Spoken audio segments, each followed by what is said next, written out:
Dans cette vidéo, je vais parler du recouvrement de créances au Danemark.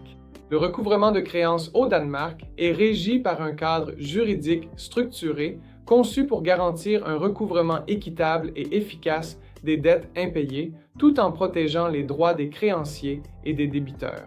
Le processus se déroule généralement en deux grandes étapes, la phase précontentieuse et la phase contentieuse. Commençons donc par la première, la phase précontentieuse. Dans cette première étape, le créancier cherche à recouvrer la dette sans intervention du tribunal. Le processus comprend trois éléments. Premièrement, la lettre de relance. Il s'agit de la situation où le créancier envoie un rappel formel au débiteur lui demandant de payer dans un délai déterminé. En général, ce délai est compris entre 7 et 14 jours. Si le débiteur ne répond pas, le créancier émet une mise en demeure de recouvrement, accordant un minimum de 10 jours pour le paiement. Cette mise en demeure doit indiquer clairement qu'il s'agit d'une notification de recouvrement de dette et préciser les conséquences en cas de non-paiement. Le créancier peut engager des négociations afin de parvenir à un règlement à l'amiable, ce qui peut inclure, par exemple, des plans de paiement ou d'autres arrangements. Tout accord doit être consigné par écrit, car il pourra servir de preuve si l'affaire est portée devant le tribunal.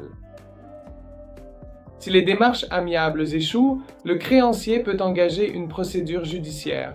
La deuxième phase, la phase judiciaire, peut comporter deux scénarios. La première est une procédure simplifiée.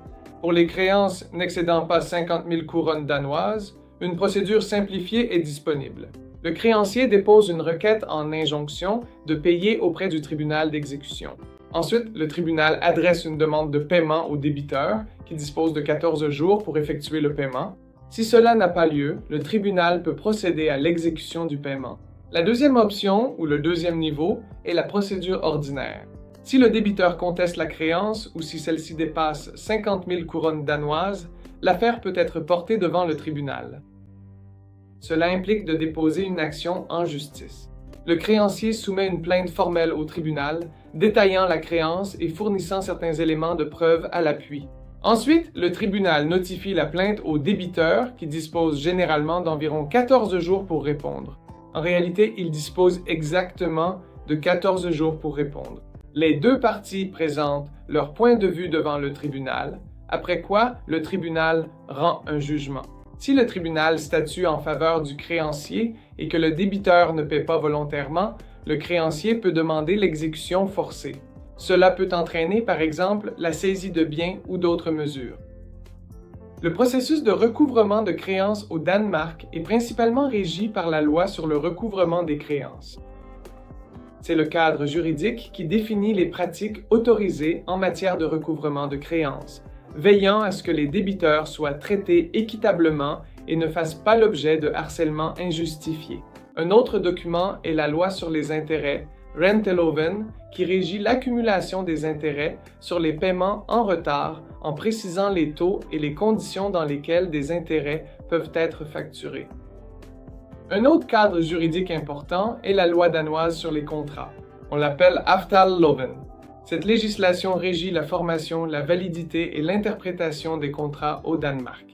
Elle établit les principes généraux pour la conclusion d'accords, y compris les exigences relatives à l'offre et à l'acceptation, et traite des questions liées aux obligations ainsi que des recours en cas de violation du contrat. Il est important que les agents de recouvrement respectent des normes éthiques en évitant les tactiques et comportements agressifs ou trompeurs.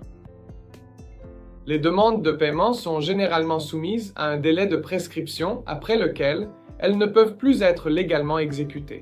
Il est crucial que les créanciers soient conscients de ces délais afin d'agir rapidement. La partie perdante dans une affaire judiciaire est généralement tenue de couvrir les frais juridiques de la partie gagnante, ce qui souligne l'importance d'une réclamation bien financée.